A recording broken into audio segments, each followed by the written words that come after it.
I'm Keith Inskeep. I teach at West Virginia University. I grew up over in Grant County in West Virginia and have spent the majority of my life in this general area, except for about 5 years out of Wisconsin. I come over here to Maryland. There's Kelly back there, and you just heard Jeff talk, and you've got Susan, you've got David Green. You've got more expertise here in Maryland in raising sheep than probably I'll ever have. But what I've worked with for the last 50 years is reproduction in sheep and cattle. And the whole concept of synchronization of estrus has several implications and benefits.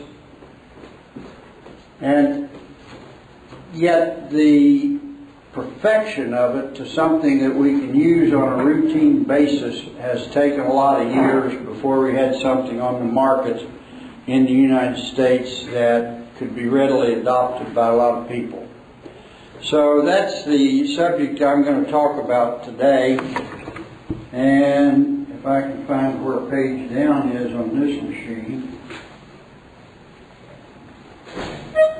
How about there? Okay. Can we turn the lights down then, Kelly?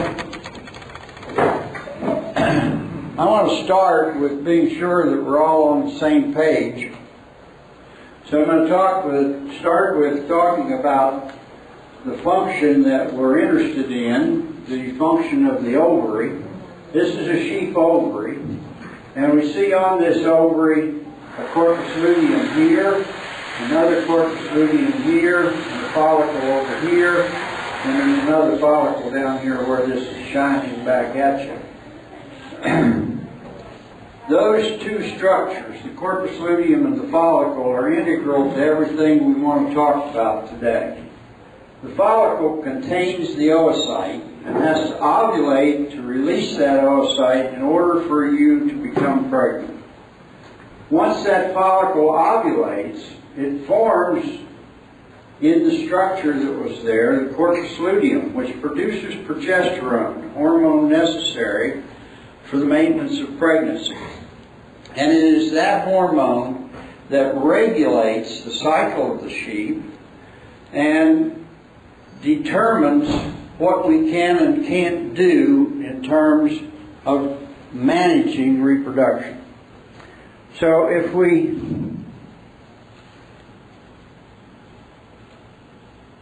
wrong way. If we look at this diagram, we see that I've drawn in it the patterns of concentrations of several hormones that are involved in that cycle. And progesterone is this pattern in blue, and we have a 16 or 17 day cycle typically in the sheep, whereas it would be 21 days in a cow or a goat.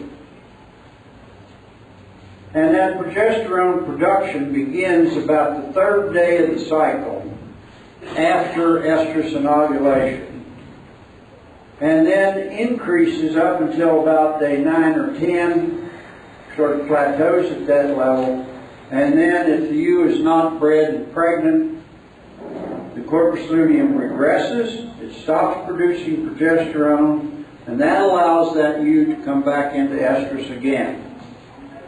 Estradiol, the hormone that stimulates a surge of luteinizing hormone and follicle-stimulating hormone from the pituitary gland, is produced by the follicle, and when progesterone drops, estrogen then can rise. It can rise because there are increased pulsicle secretions of LH that stimulate the final growth of that follicle and cause it to produce so much estrogen that it then triggers that LH surge, and the LH surge causes ovulation. So follicle-stimulating hormone has recruited those follicles, and along with LH has supported their growth, and then the LH supports the final maturation and the ovulation. The other hormone we have to put into that picture is one called prostaglandin F2 alpha. Prostaglandin F2 alpha is a hormone that was discovered back in the 1930s in semen, and it therefore is called prostaglandin because people thought it came from the prostate gland. It actually comes more from the seminal vesicles in the male, but it comes from the uterus and is later produced by the corpus luteum itself during this process of luteal regression when progesterone goes down.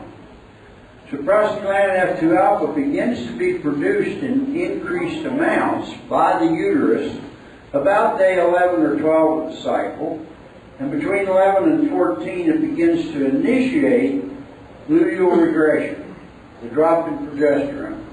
That drop occurs very rapidly on day 14 or 15, and then the U shows estrus about 2 days later, that ovulatory surge of LH and ovulation. So it's important to know those patterns. Now, having told you those patterns, I want to ask you a couple of questions.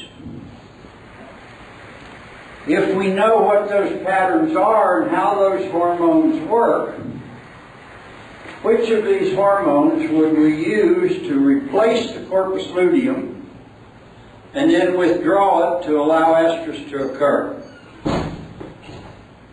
Anybody? You have to be more responsive than my students in the university.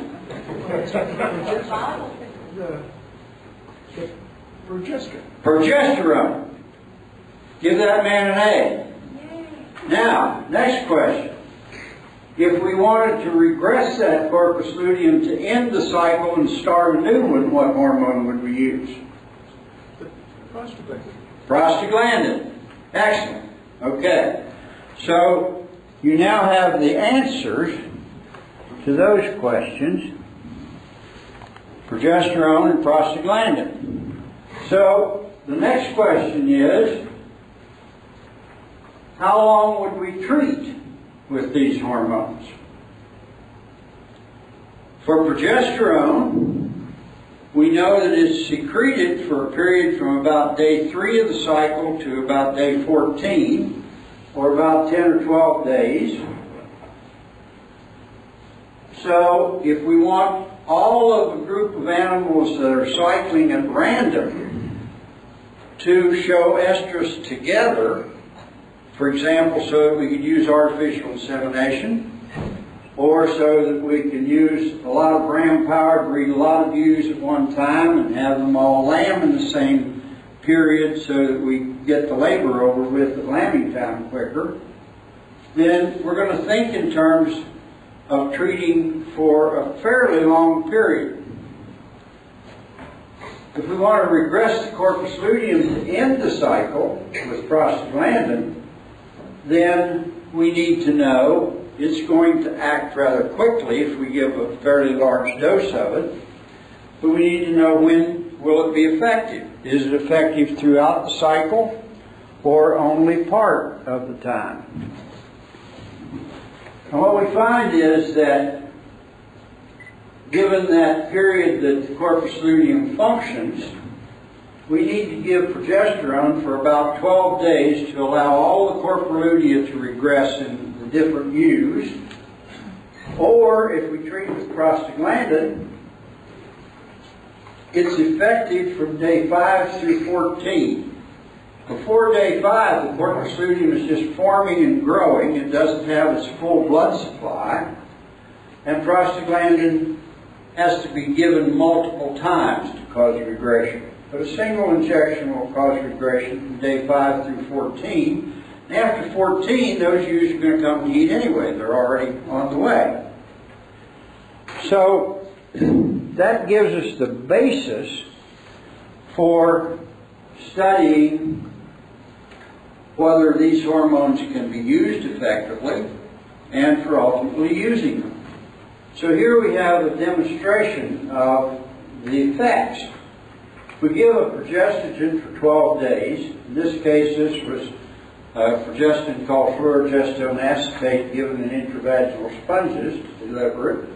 223 used, we had 92% of them in estrus. 63.5% of those were pregnant, and they dropped 1.65 lambs. So that's a pretty successful synchronization of estrus. Those all came in heat in about a day and a half to 2 days. With prostaglandin F2 alpha, because it's only effective during days 5 through 14, the first time we use it, we won't affect all of the animals.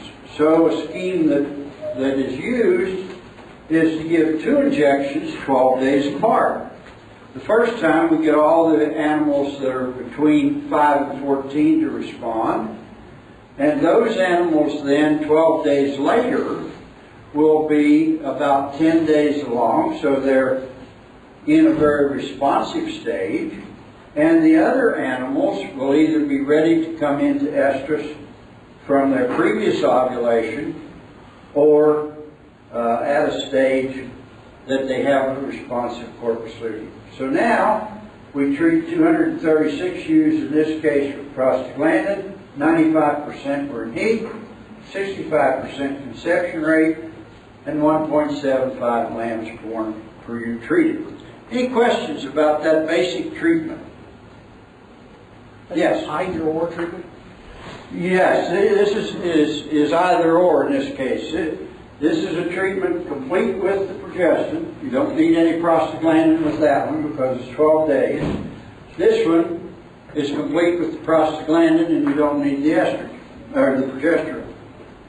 Okay? So those are basic treatments that we've used for in-season breeding of sheep and have worked very well. Now the question becomes, what do we do when we want to breed these animals out of season? And so we have to think about that. The other thing we have to think about is what kind of ram power do we need in synchronized estrus? And from studies that were done at West Virginia, we first looked at 6, 9, or 12 ewes per ram at synchronized estrus. You'll all recall that the recommendation in the United States has been 40 ewes per ram when they're not synchronized. The Australians, on the other hand, used 100. But we looked at this in different ways. The first experiment, we did 6, 9, or 12 ewes per ram. And we had, with 12 ewes per ram, 80% of the ewes lambed. With 9, 82%. And with 6, 84%. Well, that's a nice linear response, but it's not different, 80 to 84. So we then said we can go up to a higher level. And these studies were done by Dan Niffen, who's now beef extension specialist up at Penn State when he was a graduate student. And he put either 12 or 18 ewes per ram at synchronized estrus. And he put them either in a single ram lot or in 3 rams in the lot. If you're a purebred breeder, you need to have a single ram lot. If you're a commercial situation, you can put 3 rams in a lot. If 1 ram isn't working as well, the other one might make up for his deficiencies. And then we had yearling rams and ram lambs. So with that combination, we found that in the 3 ram lots, the yearling rams and the ram lambs performed equally well. They could handle 18 ewes per ram. In the single ram lots, the ram lambs did not settle as many of those ewes as the yearlings when there were 18. And even the yearling rams had a little less success with 18 than they did with 12. So from that, we recommend never more than 18 and never more than about 15 with a ram lamb. So those are the recommendations for U-ram ratios in that case. That's the question. Mm-hmm. The research that's been done here, which breeds were used? These were typical West Virginia crossbred ewes, Suffolk Dorset breeding mainly in that case. We haven't found much difference in that with the different ones that we've used, except differences in breed of ram. Dorset rams, Finn rams, Katahdin rams are more active, more aggressive than some of the Hampshire and Suffolk rams, so that sometimes you can use a few extra with those more aggressive ones. Sir? Yes? You're talking about yearling rams and ram lambs. Why not mature rams? We didn't have any mature rams in the study. The mature ram is going to be the same as the yearling. Okay? I know of no reason for the older rams to be different than the yearlings until they get too old like me. You know what I'm saying? Yes, sir. Yeah. They're going to go down with age at some point. Okay, now, turning to what's the method for delivery. We've had over the years things like starting back in the 1940s with injections of progesterone to do this, and some people injected it every day and some every 3 days with a larger dose and so forth. We had the prostaglandin come along in the 70s, which becomes a single injection type of approach. We had in the 50s the orally active progestins that were developed for the birth control pills. And they were more potent than progesterone, so we could feed MGA, for example. And we had the various sponges that were developed. And then in the late 1980s, Bob Welch over in New Zealand developed this little device for cattle and sheep. It's called a controlled internal drug releasing device, or CIDR. CIDR. Not CEDAR, the tree. But this is made of a plastic spline with silicone rubber containing the progesterone melded onto it. So that substance is heated and is put onto that spline at about 1 millimeter thick in the covering of it and allowed to harden. And the progesterone then is delivered from that. It has this little tail on it. So we squeeze these wings together, slide it into this applicator, put that applicator into the vagina of the ewe, and release it into the vagina, and then the wings spread, and it holds behind the vulvovaginal sphincter so that it doesn't fall out until we pull it out by this little tail that's sticking out from the vulva. So the loss rate on these is very low. We've never seen more than a 2% loss rate in any of the studies that we've done with it. In 1998, we were asked to do work to try to get this approved by the Food and Drug Administration for out-of-season breeding in sheep specifically. And we did experiments in 98, 99, and 2000, submitted those data to FDA, and lo and behold, in October of 2009, it was finally approved. So that's a slow process, and that explains why many products that are on the market for other species are not available for sheep and goats, because they're considered minor species and the market's not big enough for companies to pay for the development. A federal program specifically for minor species supported this work, and the West Virginia legislature gave us a grant to work on it as well. So we did that work, and I'm going to show you some of the data from it to find out whether the cedars could be used for out-of-season breeding. Now I want to digress for a moment and talk about why do we want to do out-of-season breeding. what are the goals for changing the lambing season? Some of you are very familiar with reasons for that. Improve prices by having lambs on the market to meet specific holidays and niche markets. Also at times when there are fewer lambs available in general. Another thing that you may not think about is that there are fewer losses to predators.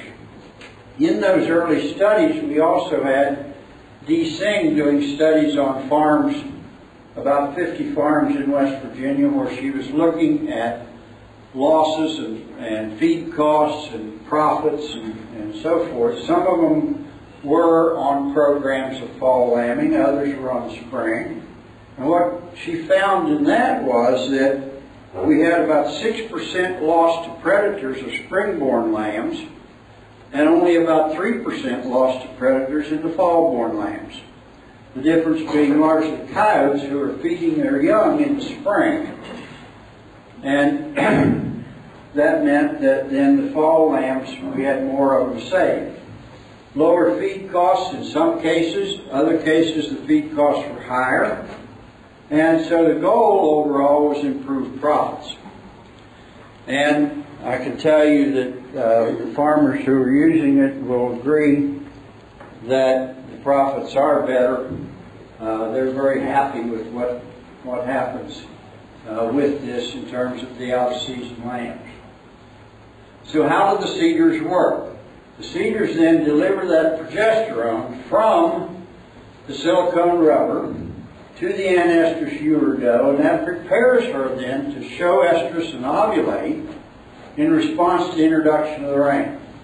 You notice I have that bold, and that's because the most powerful tool we're working with here is the introduction to the ram. Ewes that have been isolated from rams for a month are very responsive to ram introduction. But what normally happens when we introduce a ram is that in about 10 to 20 minutes, those ewes start releasing more LH more frequently. The frequency of LH release from the pituitary gland in an anestrus ewe is about once every 4 hours. But we put a new ram in there that she hasn't seen before, and that changes to once every hour.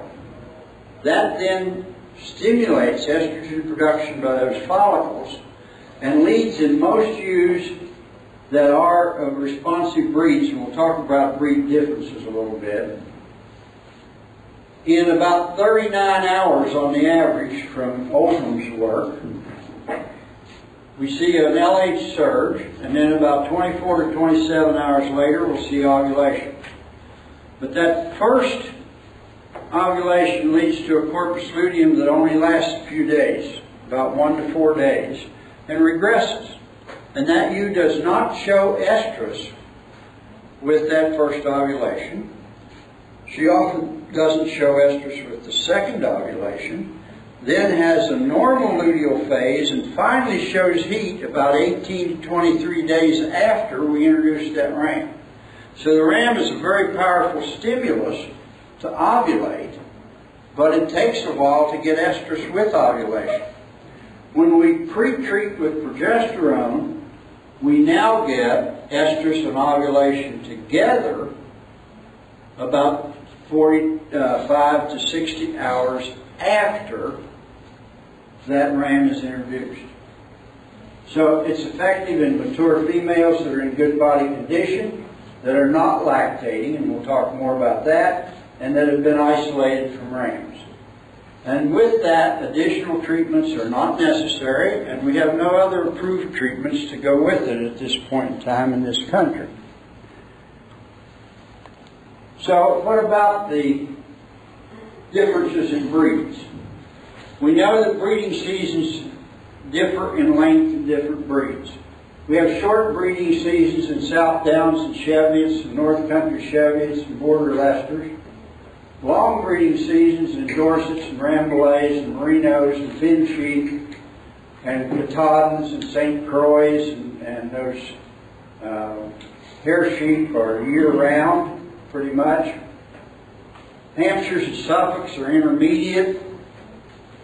And so we see those breed differences. Does that make a difference in the response? Yes, it does. These long season breeds will respond better, and they'll respond at more times of the year. When we get into April and May, we're in the depth of Van Estrus for some of these short breeding season ewes, and they're not going to respond very well. We move over into May and June, and these Hampshires and Suffolks begin to respond even better than they did before. They'll respond some back in April and early May. As we move into June and July, they respond even better. So, some differences in time of year and differences in those breeds will affect these responses, and we'll see some variation. I'll show you some examples from some different flocks directly. So, the other thing that we know from this early work is that the length of the breeding season is a heritable trait. It's probably the most heritable of any of the reproductive traits. Twinning rate's only 10 to 15% heritable. But length of the breeding season, the estimates are around 25 to 26%. Dave Notter used that over at Virginia Tech and increased the success of breeding out of season in a group of three-way cross ewes from about 33% when he started to over 80% in a 9-year period of selection. So we can select for the ability to breed out of season. That means if you keep fall-born replacements, then you'll select for responsiveness to the cedar and to ram introduction. But if you let that dollar that's available for those lambs convince you to sell those ewe lambs instead and to save your ewe lambs from spring breeding, then you're not going to make any progress in increasing responsiveness in your flock. So now I'll show you these experiments that we did. And this is the basic experimental design that we used. We put those cedars in for 12 days, fitting with what we knew about from the breeding season. Or we said, maybe there's going to be a problem because those cedars were developed for the smaller Romney sheep in New Zealand with these big Suffolks that we have in this country. So maybe we should see what happens if we gave the treatment for a shorter period of time. So we set up a group with only 5 days of the season. 12 days versus 5 days. That's the first part of the design. The second part was to see whether we could increase ovulation rate in these out-of-season ewes, because we know that ovulation rate peaks in October and November in the northern hemisphere. And we wanted to see if we could increase ovulation rate in these ewes and thereby increase litter size and make it more profitable. So those are our two treatment interests. So we had 4 groups then. Cedar for 12 days. Cedar for 12 days with FSH added just the day before removal of the cedar. The cedar for 5 days with the FSH. And then just the ram introduction with no cedar, no FSH. That's the basic design that we used. And then we observed these ewes for estrus every 12 hours for the first 5 days. Whoops. And we kept the rams with them to give them an opportunity to cycle twice. And then when we removed the rams, after 26 days, we did pregnancy diagnosis by ultrasound to see which ewes were pregnant from that first opportunity to breed. And then we did pregnancy diagnosis again between 45 and 50 days to pick up ones that had shown a second estrus and ovulated from that and conceived at that stage. So what were the results? Well, here are our conception rates as measured by the pregnancy diagnosis. Over here in the controls, we had just one ewe that was pregnant. But in the treated ewes, with the cedars, we've got about 65 to 70% of them pregnant from first service.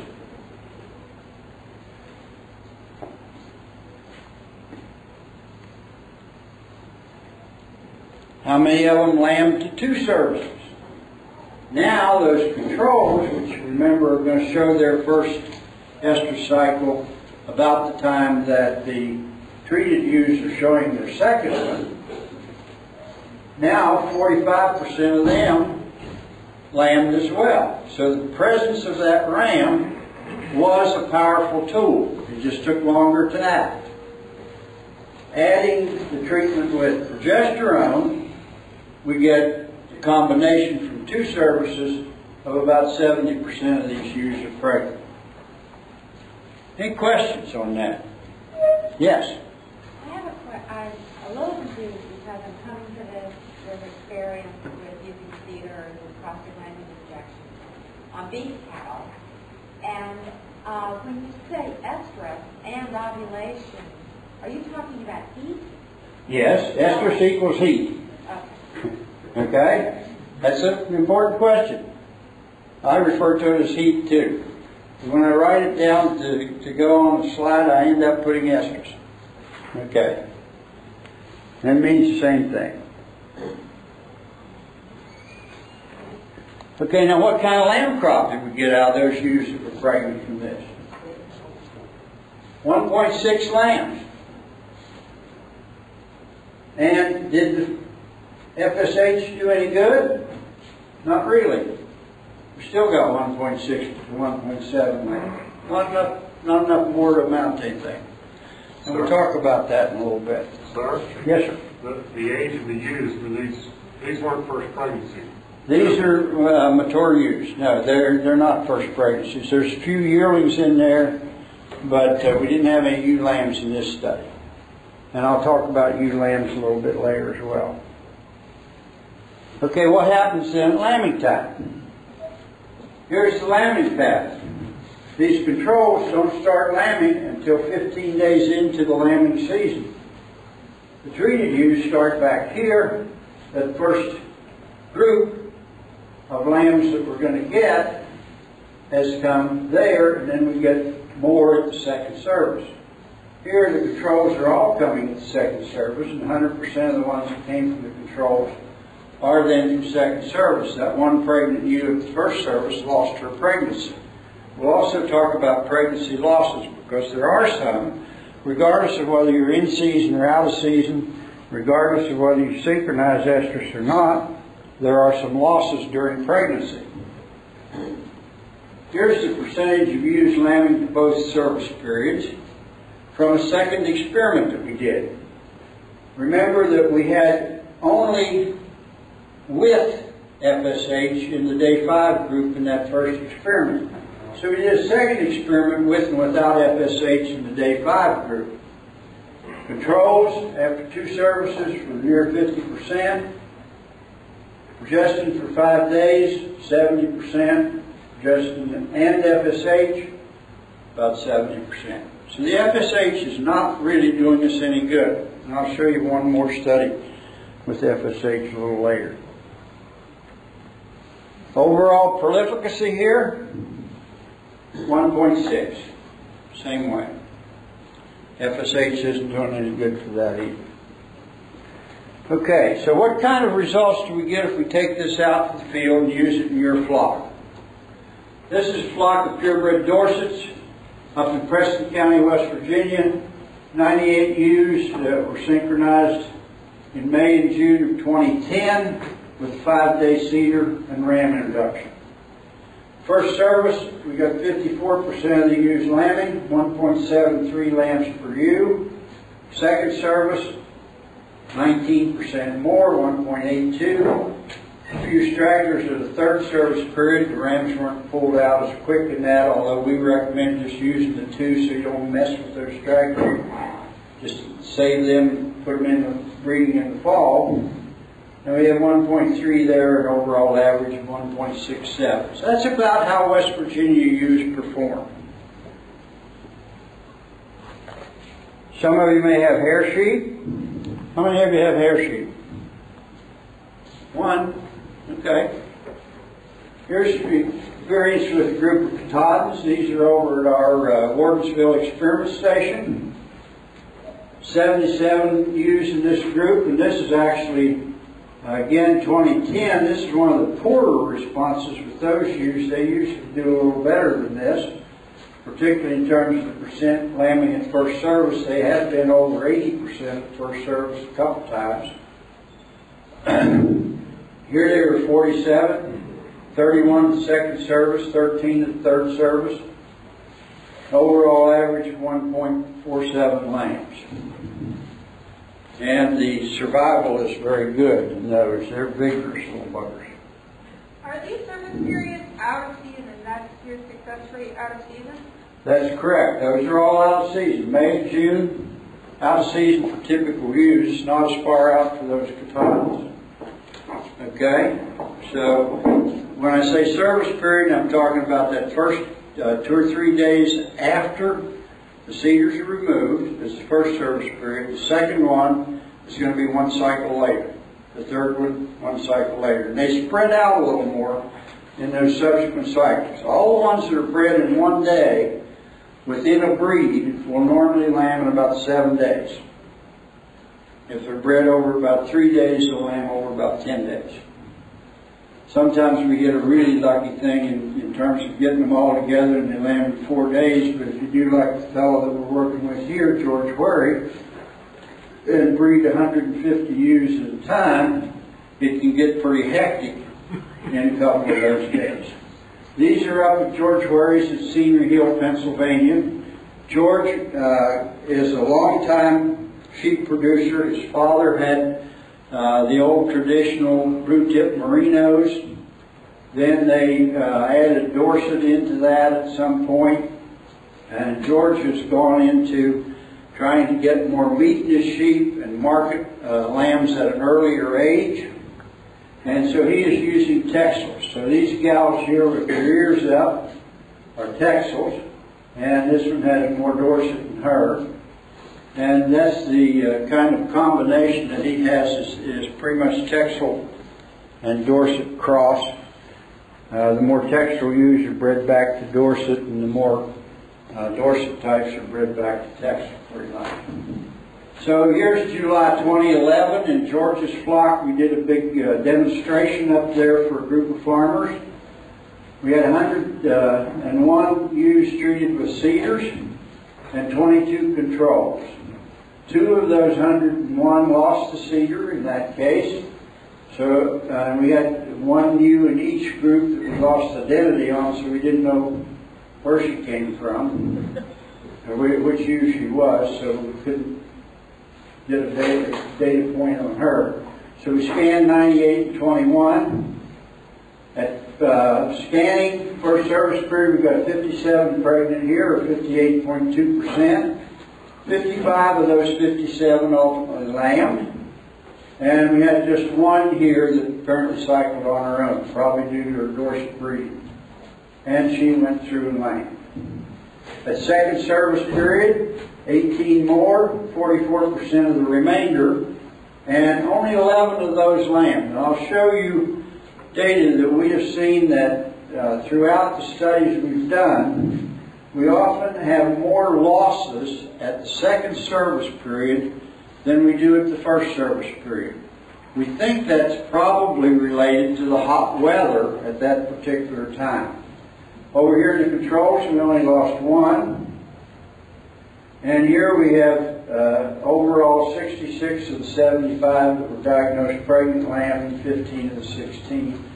So overall, we've got a lamb's crop of 1.43 here, 1.6 over here, and that relates to some of the ones that were pregnant with twins were ones that lost a few more in that particular case. Again, I'll talk about that in a minute in terms of where losses occur. So the take-home messages from these studies with the synchronization out of season are that first, ram introduction is our most valuable tool.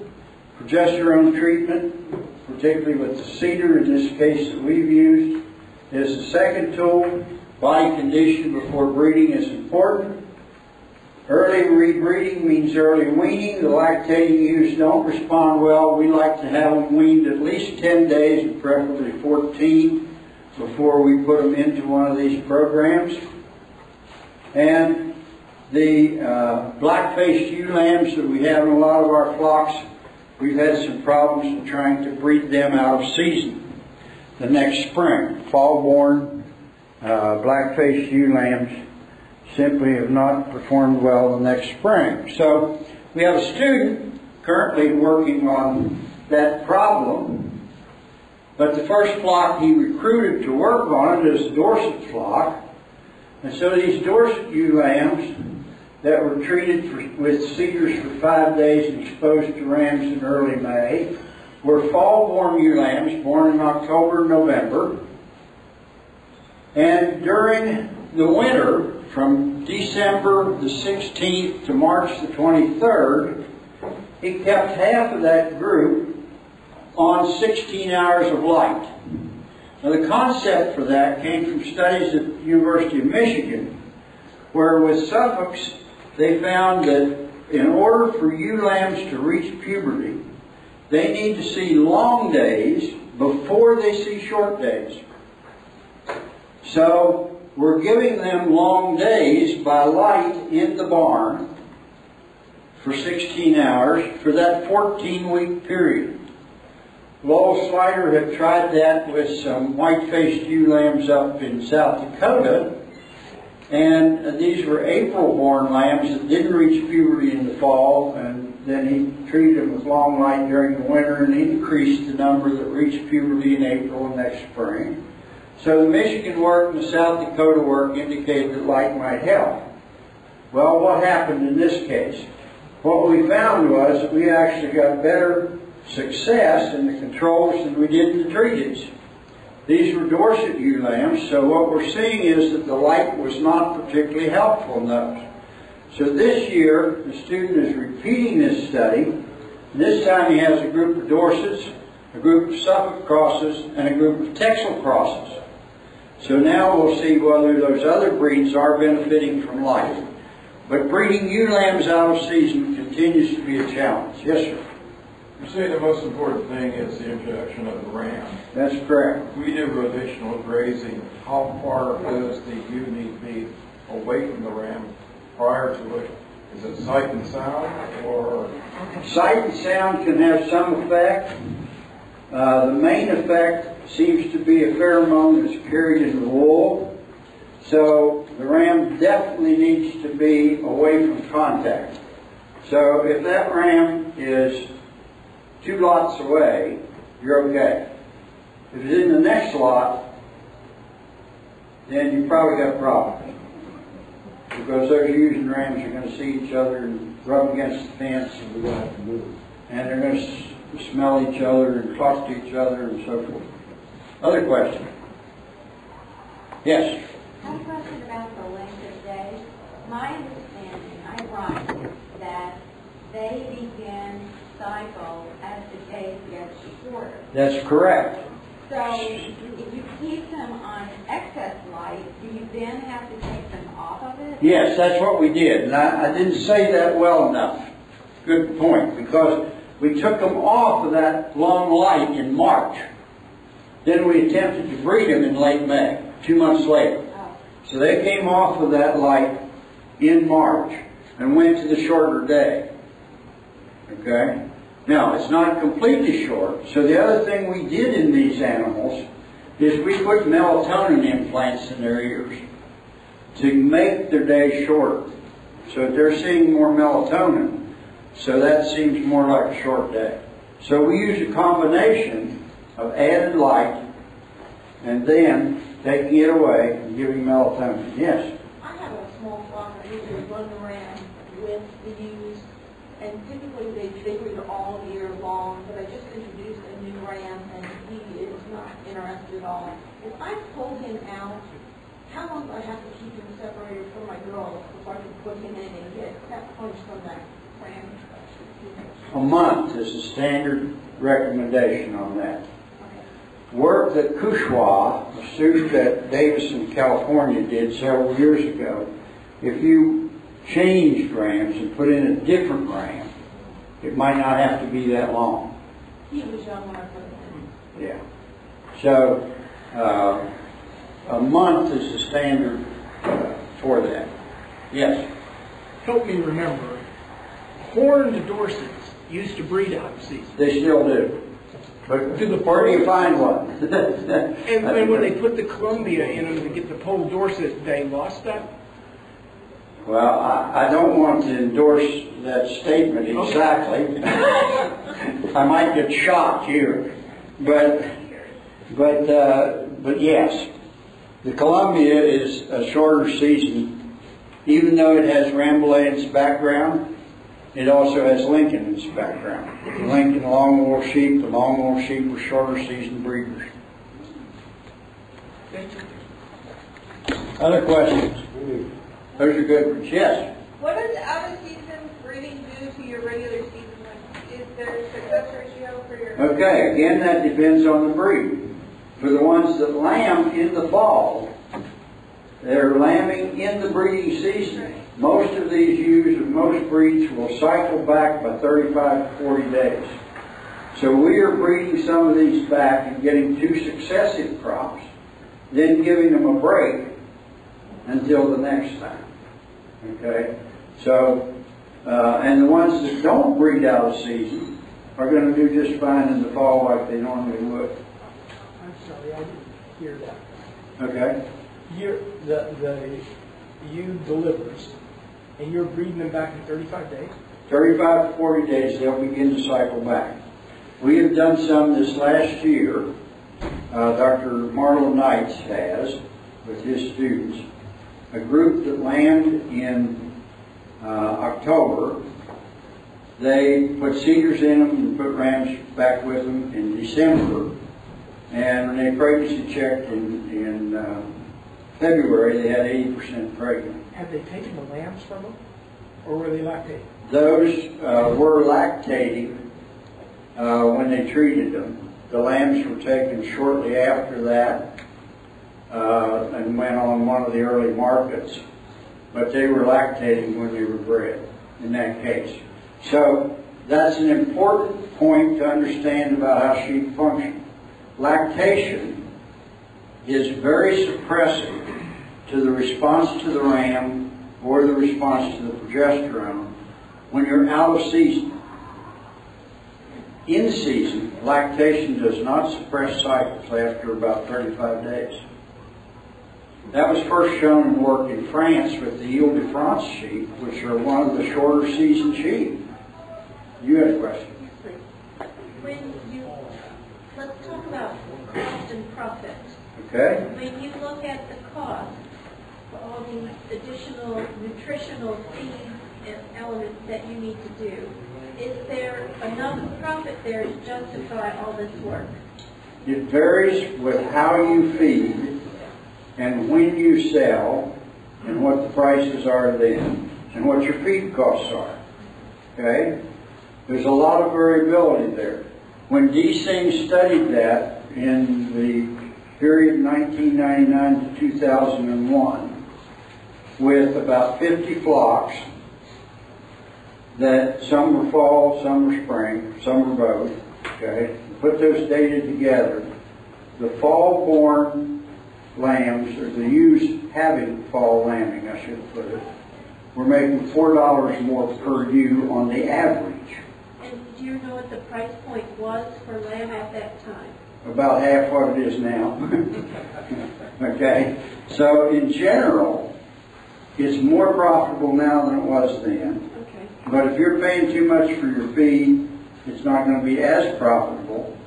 If you take a person who has largely a pasture system with only feed for the lambs being bought and not feed for the ewes, you know, the guy's buying no grain for ewes. He's got pasture, haylage, silage, hay, so forth for the ewes. He's making very good money with this kind of system today. What's the life expectancy of that ewe without that running? Depends again on the nutrition she's getting from the grass. Okay. It's going to vary. And each person has to evaluate these things in their own situation. Those cedars now on the market are about $5. If you sell lambs, as one of our groups of farmers did that were born in October, the week before Christmas, for $2.38 a pound, at an average of 55 pounds. They made a lot of money because they didn't have to put much feed in those lambs. Okay, so the Northeast niche markets are an advantage for that. If you're putting a lot more feed in them to meet a 135-pound high restaurant trade lamb, then it may not be as much profit. Depends on what the price is you're able to get for them. I can't give you an exact answer. You know, it's going to vary with those situations. Other questions on those same things? Okay, my time is up. So we can stop there. Kelly, I don't want to run overtime and take somebody else's time.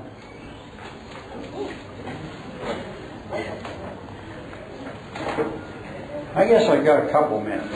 Let me show you. I was looking at 1 o'clock. I guess I've got a couple minutes. Let me show you a couple other things right quick. Unless there are other questions on what we've covered so far. Okay. What I wanted to give you a heads up about, so that you're aware of it, is that there are these late embryonic and fetal losses that occur. And we can go in and pregnancy check ewes at 25 days, and this one is a day 25 pregnancy, and here we see twin embryos and their membranes. Here's one that's day 30, another set of twins. And find these pregnant, and at day 25 to 30 we can get a pretty accurate count of them with the rectal probe of the transducer. But what we see is that some of these ewes lose pregnancies. If we go back to our synchronization studies with the Cedars in 1998 and 1999, we saw some losses in the first service and more losses in that second service. We have then gone through and looked at, in 2 different studies, with one of them with 1,400 some ewes and another one with over 1,000, when those losses occur and how they occur. And we can summarize it that there are 3 types of losses. Ones that are carrying single lambs and lose them. Ones that are carrying multiple lambs and lose them. And what happens more often is ones that are carrying multiple lambs but lose one of them. So there's those 3 types of loss. The other thing you see in this graph is that they can occur between day 25 and 45, 45 and 65, 65 and 85, or 85 and term. About 2 or 3% of the embryos that are present at day 25 are lost by term. So why do those losses occur? This shows the numbers of losses. Here you see it, 2 to 3% each period.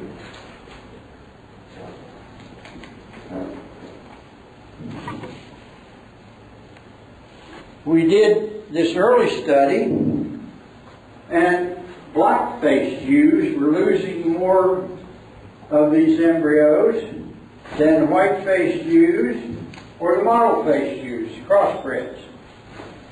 So I showed these data to a group like yourselves over at Monterey, Virginia, and one of the farmers said,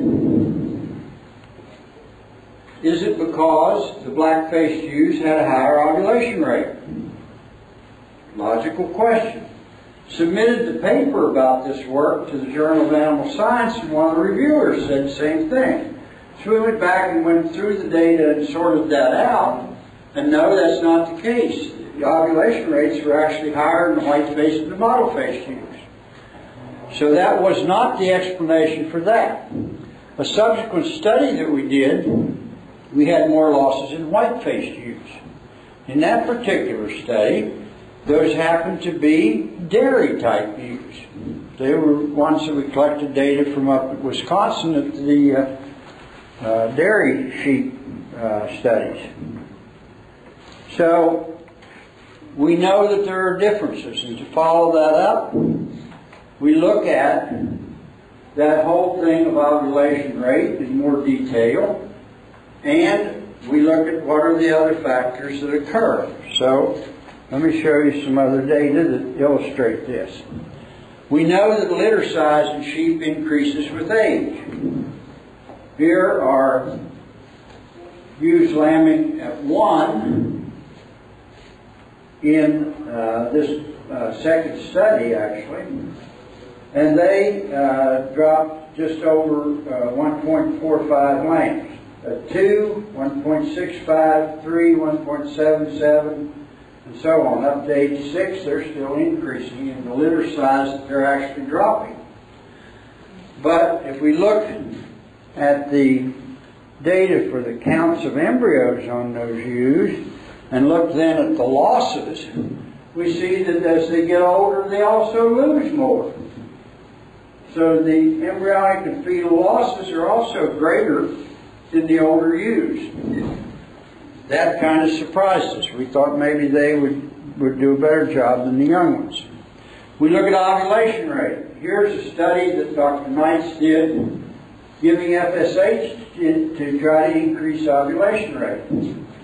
And he increased the ovulation rate, but if we look at the number of the corporugia, which are a measure of how many follicles ovulated, how many of them are not represented by a lamb born, that goes up too. So an increased ovulation rate increases losses.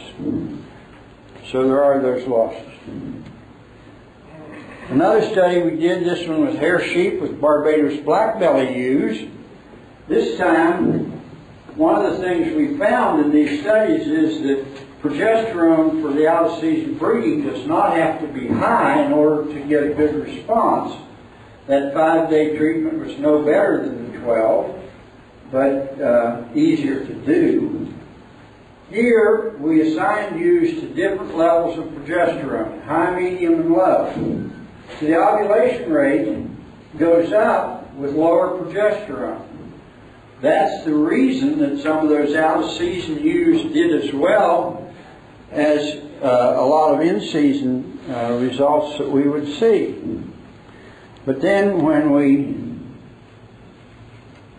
look at the births per corpus luteum, here's the data from that previous slide. The ovulation rate is going up, but the births per corpus luteum is going down. Because as ovulation rate increased, we have more losses. Now, put in how many of those lambs are born. Total number of lambs born, it's absolutely flat. So the variation in progesterone or the treatments with FSH have not really increased the number of lambs born, even though they did change the ovulation rate. We have some recent data with treatment with a hormone called PG600 that's a mixture of LH and FSH that, in its action, that does appear to give us a little boost in number of lambs born. But basically, we're going to get what we get without any extra hormones over and above what we can deliver from the cedar and the introduction of ram. So what we learned from that, the embryonic and fetal losses occur throughout gestation. About 3 to 4% of embryos lost every 20 days. Breed of ram, breed of ewe, and individual rams differed in the losses. These rams differ in losses of the ewes bred to them. We had 60-some rams in that study. Partial losses are greater than complete losses, and the losses do increase with ovulation rate. And that's it. And I did finish on time.